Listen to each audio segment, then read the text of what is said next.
deliberately attacked by naval and air forces of the Empire of Japan, and dastardly attack by Japan on Sunday, December 7th, 1941, a state of war has existed between the United States and the Japanese Empire.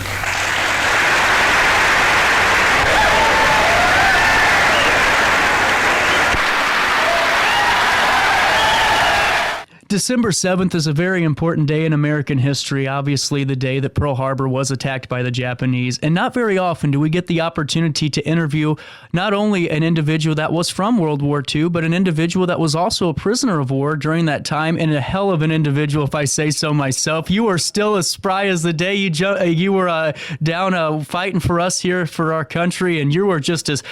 you're hopping, man. You were hopping, Mr. Ryan. Where do I knock on wood? And I really appreciate you taking the time, sir, because I know that you're still busy practicing law. And a couple of years back, I was talking to Dan Brandon about this. I just mentioned it to you, but guys, I was talking to Dan about this for 3 months. I said, I saw this story you did on a Mr. Bob Bryan, and I got to get him on the show. And after 2 months, Dan said, CJ, he's upstairs. Just go knock on his office and ask him. And I am so excited to have you here, sir. Okay. And I just wanted to start off the interview by asking about your time in World War II. You were 19 years old and you're going into the Air Army Corps, correct? Correct. And right. Take us through that. So where were you stationed at, and what was your responsibility while you were serving our country? I was a navigator in a B-17. Wow. With the 8th Air Force in England. Mm-hmm. The 351st Bomb Group. Wow. So I got to ask you right off the bat. So you go from high school and then you're right into a plane. That kind of made you grow up a little bit, huh? Those were exciting days. And take us through. So what was your day-to-day responsibility like with what you were doing with those bombers? Well, in England or in the United States or where? In England. Oh. Well, first, when you get there, you have to do a good bit of training because of the British radio system and so forth. So, I don't know, we got there maybe in April of 1944.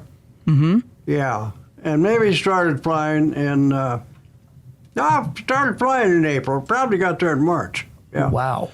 That's a pretty quick turnaround. Oh, So yeah. You had to train quick, huh? Well, of course, we had trained in Texas Mm-hmm. and the United States for quite some time. Right. But then I don't remember the date of the first mission, but it was to Luxembourg.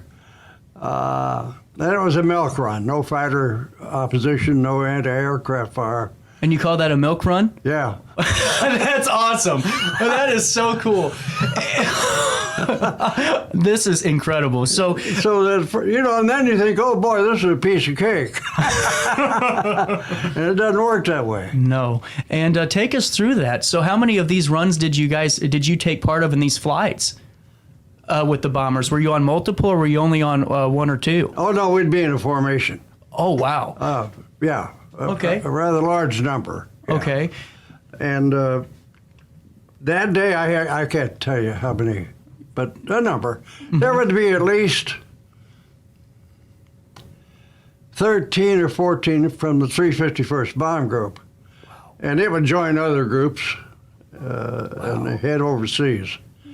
Head over the English Channel, really.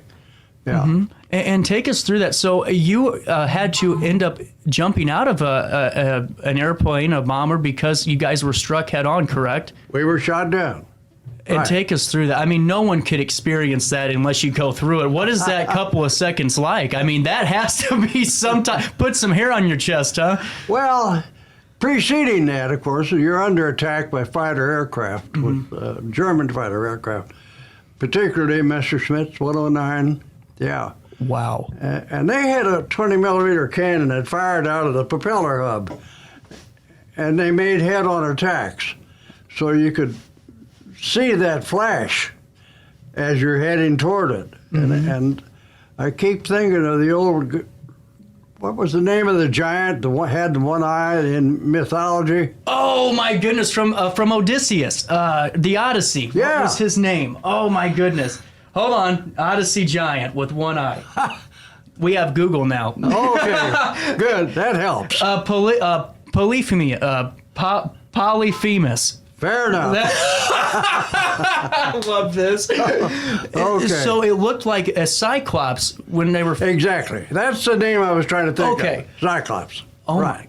That's got to Because be. he was the one-eyed giant. Yes. Yeah. Yep. And you know what? And you're right. And so you're flying head on into this. Right. What's going through your mind in that situation? Was this a everyday kind of excursion for you guys, or was this something that was kind of new to even the fighter squad? No, this was kind of par for the course at that time. Okay. Forget about other than the milk run to Luxembourg. Yeah. Mm-hmm. We had a target of son of a gun. Dessau was our target that day. Yeah. This was May 28, about 9 days before the Normandy invasion. Wow. And they shot the heck out of our engines. So we're losing altitude, and the pilot gets on the intercom, prepare to abandon ship, and a few minutes later, abandon ship. Wow. So the navigator has to be the first one out of the nose hatch. Okay. So you got to get moving. You got to strap on your parachute, unplug your oxygen mask, your radio, communication, and it's kind of a narrow exit. So you kind of somersault out. Wow. So when were you up? Maybe were you the second and third person out? What was your? I was the first. You were the first out, so you were the navigator there, Oh, yeah. and you had to go. Yeah. And take us through that moment. So you're in a narrow hatch. You're getting ready to literally somersault out of an airplane. And I thought, how am I going to get back to Illinois? Did you really? Oh. And that's something I never realized. You're losing your communications once you're leaving the plane. So you guys are on your own. Oh, absolutely. And take us through that. So when did you end up land? How did you land? Was it a tumultuous landing? Did you get down pretty quickly, or how'd that come up? No, it took a while. Did it? Because I imagine we were at 26,000 feet at the time. We probably got to 15,000 before he says. The first thing he said is, pilot and navigator, how far are we from Switzerland? I said about 200 miles. He says, how about Sweden? I said, about 300 miles. So I knew we were in trouble. Right. Yeah. Oh, man. Finally he says, forget it. Yeah. It's time to go. Yeah. And so you landed, and how much time did you have on the ground before you guys were ended up captured, or? 0. Wow. Some guy was aiming a rifle at me on my way down. Yeah. And wow. did not pull the trigger, fortunately. Mm-hmm. Yeah. Okay. And take us through this. So they capture you guys, and where did you ended up going to Germany, correct, for your stay as a time of prisoner of war? Oh, yeah. Yeah, we, over a period of time, you go to different places. Well, you're taken to different places. Right. And the first one is what they call a Gulag, which is an interrogation camp. Okay. And where you're asked what they want to know, and then you, under the terms of the Geneva Convention, you have no duty except to tell them your name, rank, and serial number. Well, they don't like that. I bet not. But as a 19-year-old second lieutenant, they knew I didn't have any information. And so what happened after that? Well, ultimately, we get on a train and go to Stalag Luft. Wow. Which is about 80 miles southeast of Berlin. Yeah. Mm-hmm. And this is right before, Normandy, correct? And yeah. before the invasion. Yeah. And take us through that. What was obviously, there's no part of this that is enjoyable. You're being told what to do. You're a prisoner of war. Oh, yeah. Is there any one camp or prison that you were at during that time that you go, thank goodness I got out of there, or was it all of them as equally as bad? No, some German officer announced that the invasion had started and said at the time, he spoke perfect English, he said at the time, the slaughter was terrible. And I thought to myself, I'm going to be here 10 years. Right. So ultimately we wound up at Stalag Luft 3, which was operated by the German Air Force. Wow. Not the German Army. Okay. Yeah. So that's, what's that?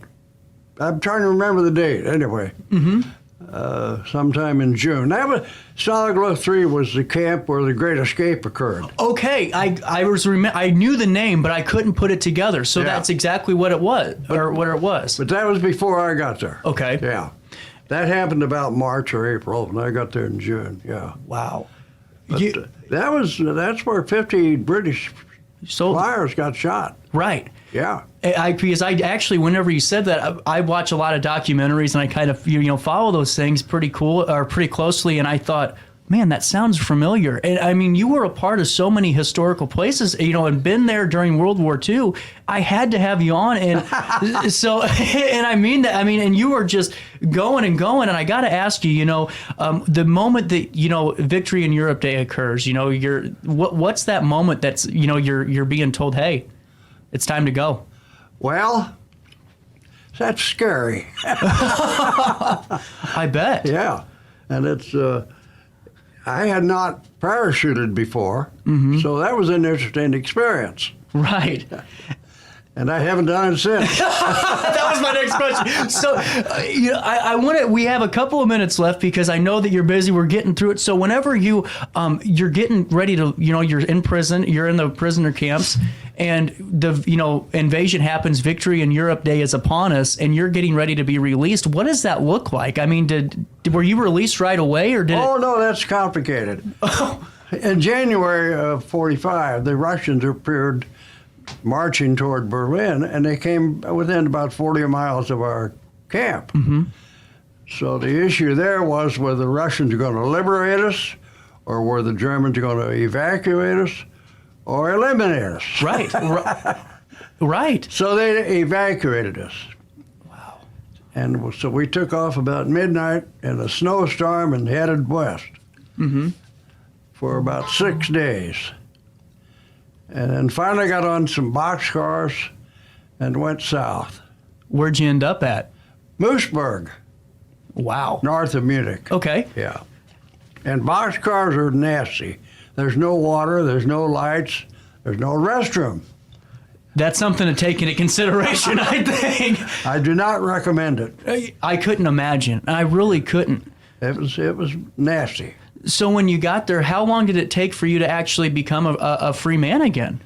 Okay, well, we got to Moosburg probably early February, and we were liberated April 29. Wow. So you still had a couple of months to go. Oh, yeah. And did they treat you any differently, the guards, while this is going on? Oh, yeah, they were nasty. Because this was operated by the German Army, not Right. the Air Force. And they were a lot more ruthless, correct? Yeah, they were nasty, yeah. Oh, man. And that's why I wanted to have you on, because so many times my generation, and I tell people this and I get in trouble all the time, because I think we forget about some of these important days and why we celebrate them and why we remember, Pearl Harbor being what it was, because, we were supposed to be the isolationists in the war, and then we get kind of brought into it. And I want to ask you, during all this, and, you have a great attitude about it now, and, we're talking about it, but at the time, a little bit different. What got you through it? There's just hope. I like it. Yeah, it's helpful. And I want to ask you, what was the first thing you did when you were liberated? Is there anything that you remember doing that you go, because I saw the story about the white bread, and I got to ask you that again, because you said it tasted like angel food cake when you had it. Yeah. And was there anything similar to that bread story, that right when you're getting liberated and all of a sudden you're smelling, basically free air again? Yeah. Well, the liberation itself was very exciting. I bet. We could hear the American Army approaching with guns and so forth for maybe a week ahead of time, and knew that they were going to liberate us unless the German moved us again. Right. But ultimately, on one Sunday, they showed up. And a guy in a tank crashed against the gate of the camp and knocked him down and was looking for his brother. The guy out of the tank. Oh my goodness, that's like a movie. I mean, that's seriously something I couldn't even experience. Yeah. I mean, what was the joy? I could only imagine the joy that you're seeing or feeling in that moment. Oh, fantastic. Euphoria. Right. And then the Nazi flag comes down, the American flag goes up. Oh my. And that's a chorus of tears and cheers. I was going to ask you, that makes my spine tingle a little bit just hearing about this moment. And you know, how long did it take for you to get back to the States after the liberation? Did you have to stay in Europe for a little bit, or did they take you back home right away? No, they flew us out to Le Havre, France. Okay. For rehab. Mm-hmm. I've been there. That's a beautiful place, by the way. Oh, yeah. Although this was a military camp. Right, this wasn't very fun. I should have, no, you're But in the meantime, George Patton showed up. No way! In the camp after liberation, yeah. How, did you get to meet George Patton? Oh, I got within 4 or 5 feet of him, yeah. And was he just making rounds, thanking everybody for their work, or what was... Yeah, he wanted to see it. Well, we were, at the time... We were sleeping in a tent on pallets on the ground. And he blusters out, "Get these guys' asses off the ground."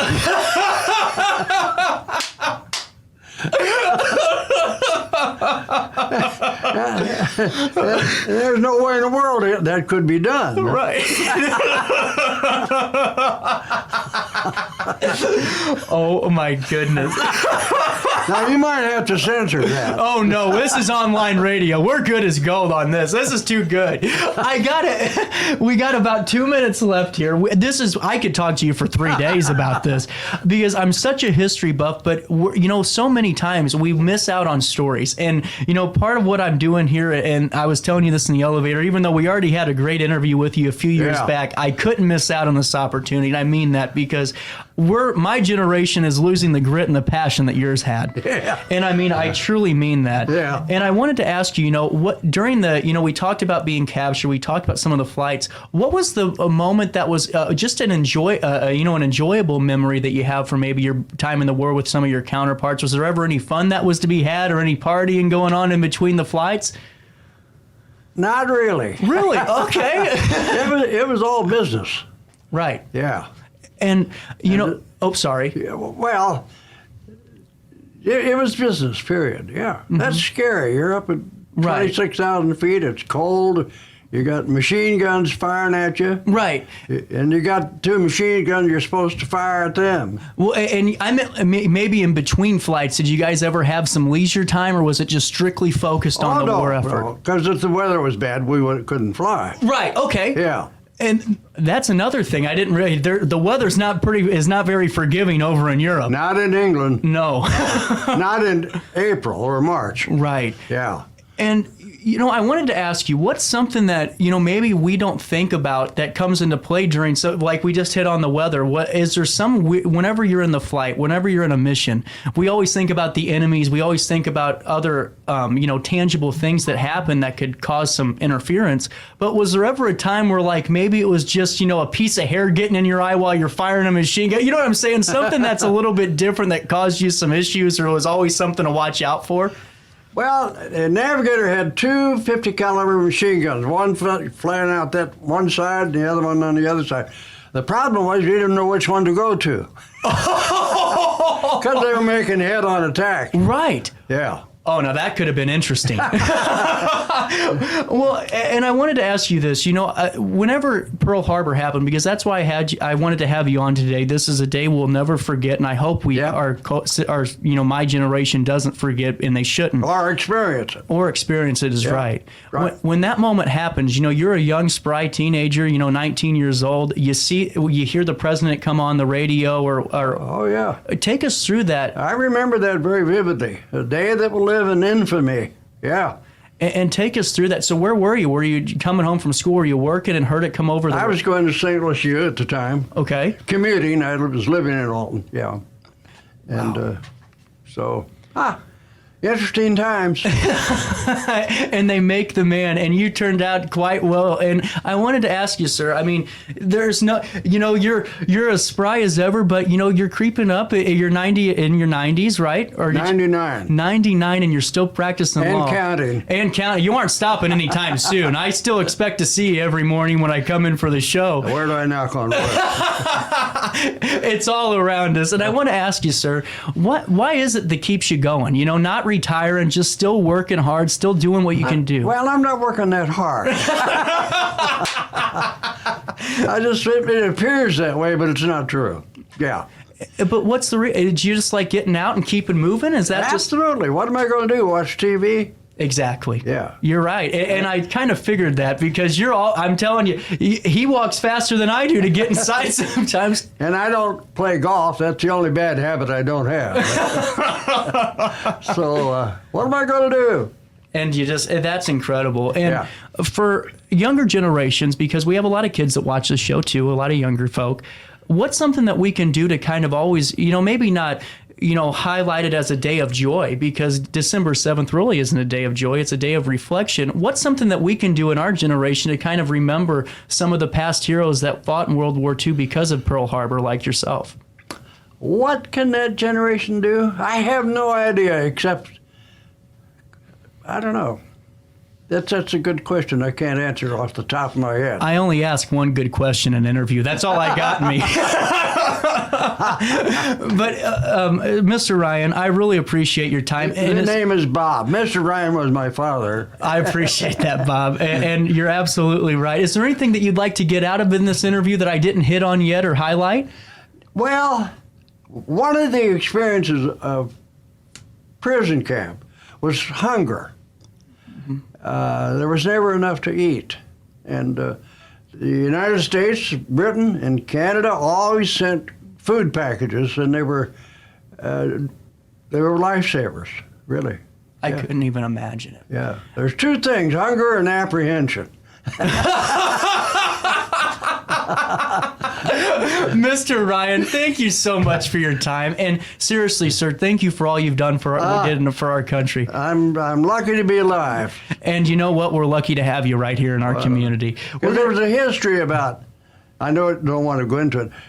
Before we were shot down, we were flying the day before to Ludwigshafen. Mm-hmm. And got the heck shot out of us. We had a wounded radio operator and so forth. So we normally would not fly the next day, 2 days in a row, after that experience. Right. But the 351st Bomb Group had a group party that night, and of course we were beat up, we didn't go. But so they scheduled us to fly spares. Spares are two planes that fly from England over to the French coast, the enemy coast. And if none of the other people drop out of the formation, these two guys come home. But if somebody drops out, they got to fill in. Mm-hmm. And there were too many guys that were hung over from that party, so we had to fly. No way! Now you can't make that up. No, that's true. Oh my goodness! That's the story we ended on right there. So this all started because of somebody's drunken stupidity that left him hungover, huh? Yeah, I turned around and came home and complained. I got the record of some of what these guys complained of, and the record says one guy complained of this or that about the engine, and then the record says flight test showed no problem. And the other one came back because the bombardier was sick.